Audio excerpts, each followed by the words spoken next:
하나님의 말씀 보겠습니다. 갈라디아서 6장, 갈라디아서 6장입니다. 갈라디아서 6장 1절부터 5절 있는 말씀입니다. 갈라디아서 6장 1절부터 5절에 있는 말씀을 교독합니다. 형제들아, 사람이 만일 무슨 범죄한 일이 드러나거든 신령한 너희는 온유한 심령으로 그러한 자를 바로잡고 너 자신을 살펴보아 너도 시험을 받을까 두려워하라. 너희가 짐을 서로 지라. 그리하여 그리스도의 법을 성취하라. 만일 누가 아무것도 되지 못하고 된 줄로 생각하면 스스로 속임이라.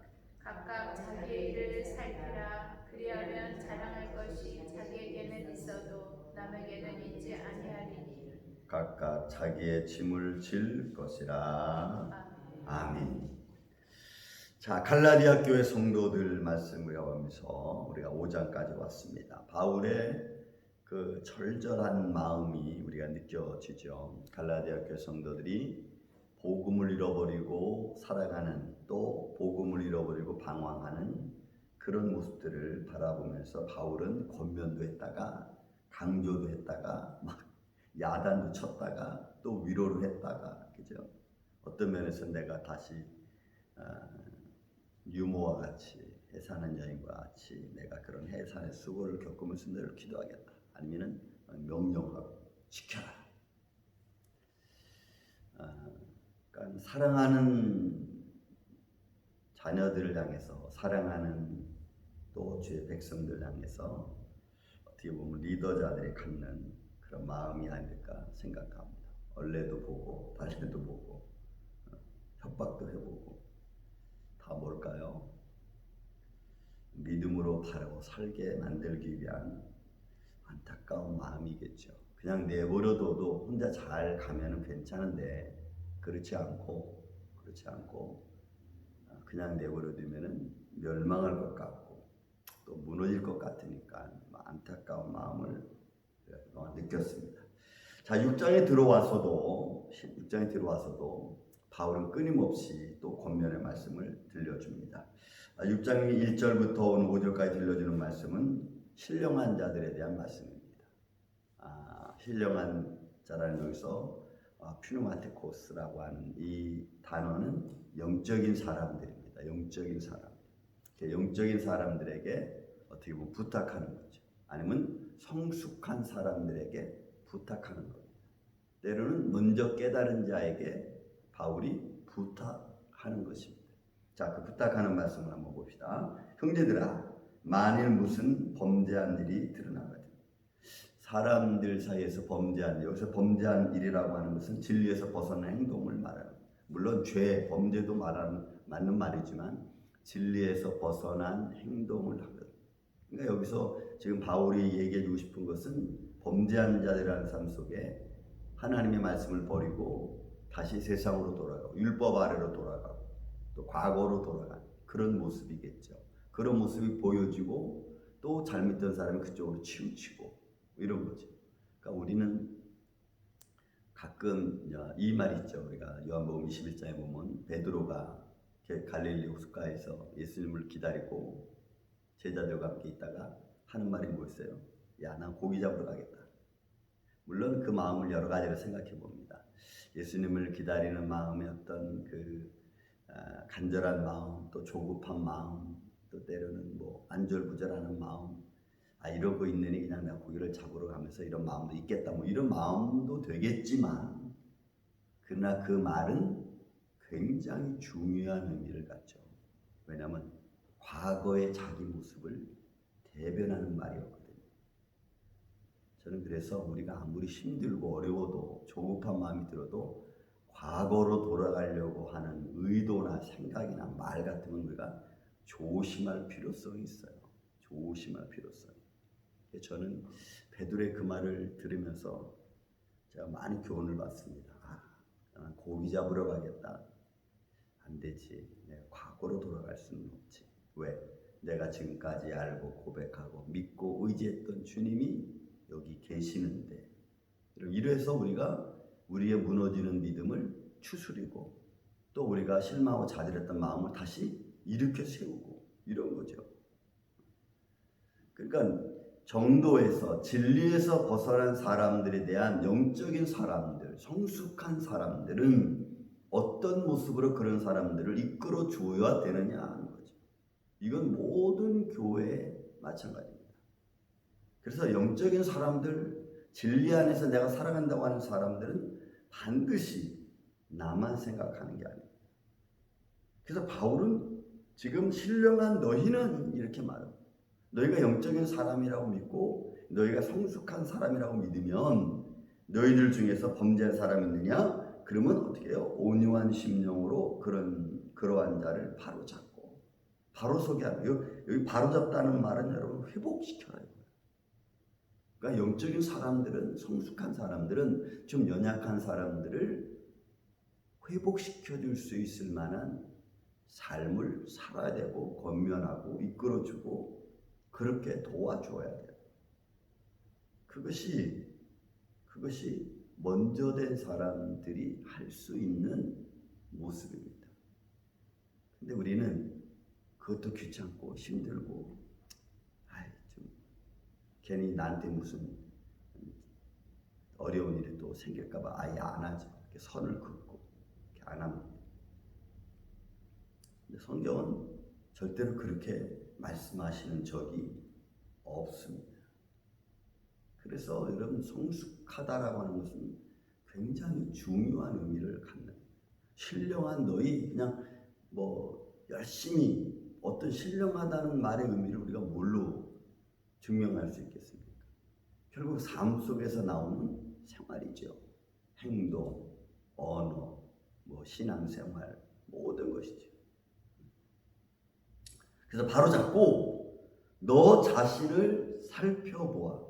너도 시험을 받을까 두려워하라. 여기도 이 뒤에 있는 말씀은 너도 그런 현장에, 그런 상황에 빠질까 조심하라는 거예요.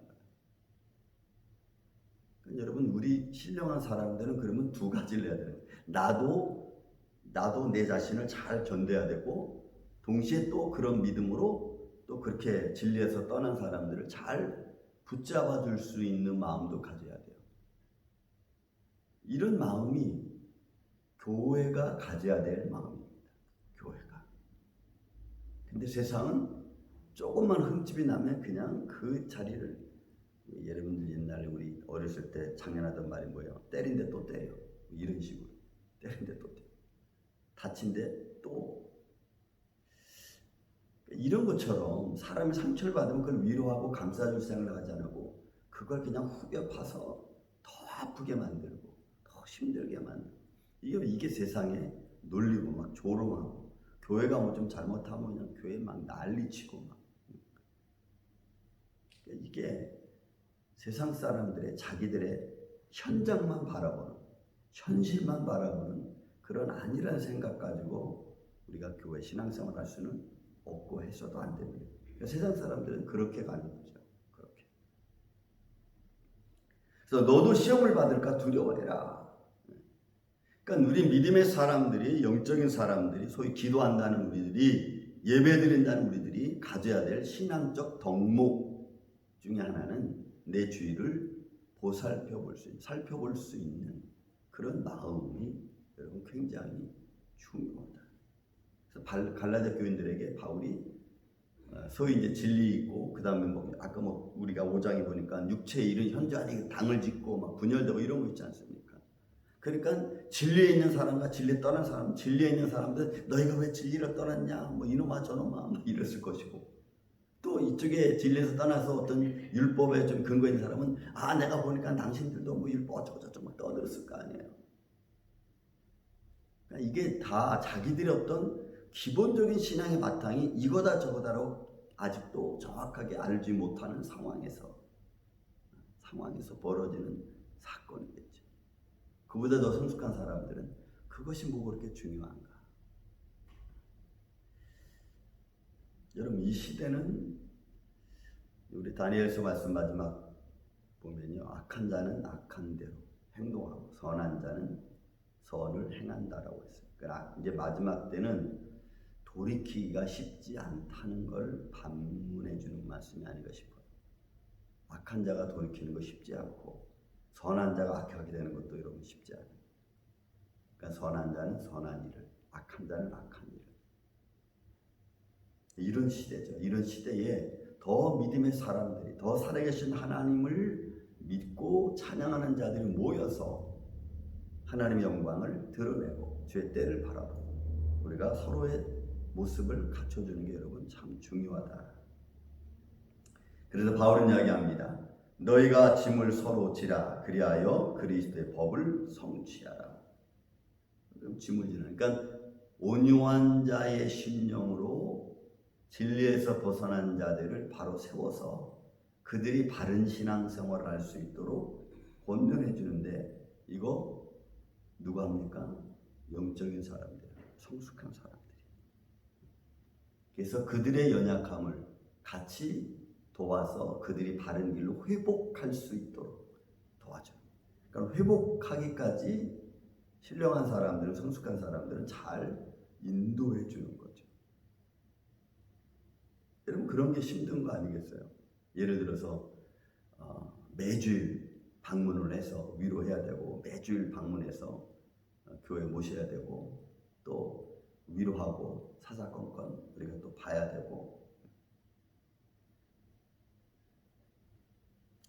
만일 누가 아무것도 되지 못하고 된 줄로 생각하면 스스로 속입니다. 여러분, 이런 말씀은 자가당착. 스스로 없는 걸 있다고 해도 힘들고, 있는데도 없다고 해도 힘들고. 그러니까 여러분, 우리가 그런 마음을 갖는 게 여러분 참 중요합니다. 마음, 내가 어떤 마음을 갖고 위로해주고 또 도와주고. 그러니까 믿음의 사람들, 성숙한 사람들의 모습, 그리고 그런 사람들이 반드시 잊지 말아야 될 것 중 하나 뭐냐? 자기를 살피는 일이에요. 각각 자기 일을 살피는 일. 나를 살피지 않고 맨날 정죄하는 마음과 눈으로만 바라보면 여러분, 내가 어떤 사람인지를 모르고 또 내가 어떤 말을 듣고 있는지도 모릅니다. 우리는 반드시 남을 돕는 것도 해야 되지만 내 스스로도 나를 잘 관리해야 됩니다. 그래서 여러분, 사람들은 기본적으로 품위 유지비가 있어요. 기본적으로 누구든지 그거 잘 지키는 게 중요합니다. 내 자신의 품위를 지키는 게 여러분 참 중요해요. 영적인 것도 그렇고 육적인 면에서도 그렇고.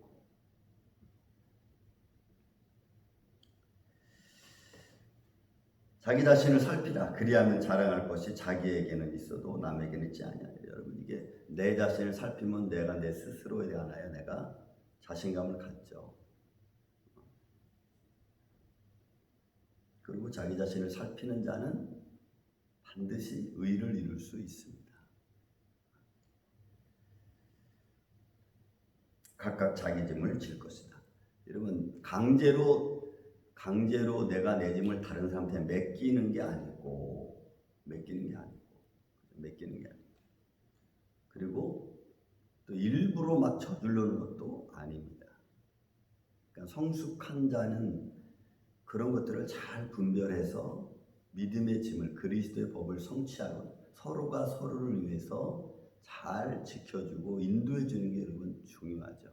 여러분, 우리가 이 길이 생명의 길이고 이 길이 내가 사는 길이다.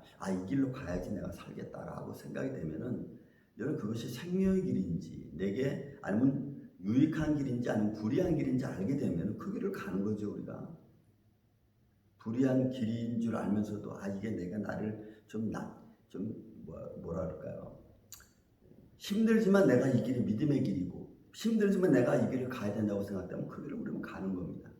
그게 중요하죠. 그런데 우리는 편한 길 속에서 내 신앙이 죽어지는 것을 생각지 않고 편한 대로 가려고 해요. 그게 오늘날 이 시대에 편의주의에 물들어버린 신앙생활입니다. 편의주의에 물들어버린 신앙생활.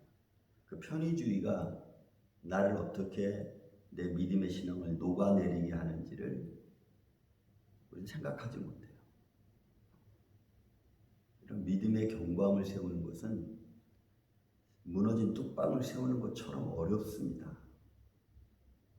거기에는 반드시 여러분 믿음의 결단이 필요하고 믿음의 결단에 따른 신앙생활이 필요해요. 근데 그 결단까지는 하는데 그 다음에 두 번째 액션은 우리가 취하지 못하는 거예요. 그게 편의주의가 내게 주는 악영향입니다. 악영향.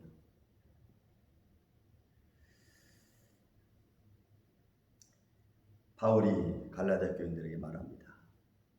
너 자신을 살피고 그리고 이웃을 도와서 서로의 짐을 져라. 이제는 바울이 한 사람에게만 얘기 아니고 교회 전체에 대한 이야기죠.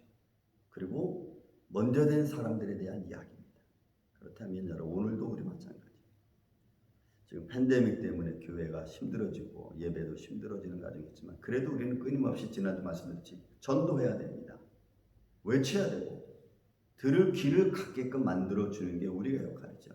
말씀을 드리게끔 그리고 예배를 드리게끔 여러분 이게 중요합니다. 이런 일은 우리가 교회가 없어지지 않는 한 우리가 마지막까지 해야 될 우리에게 주어진 하나님의 사역이죠.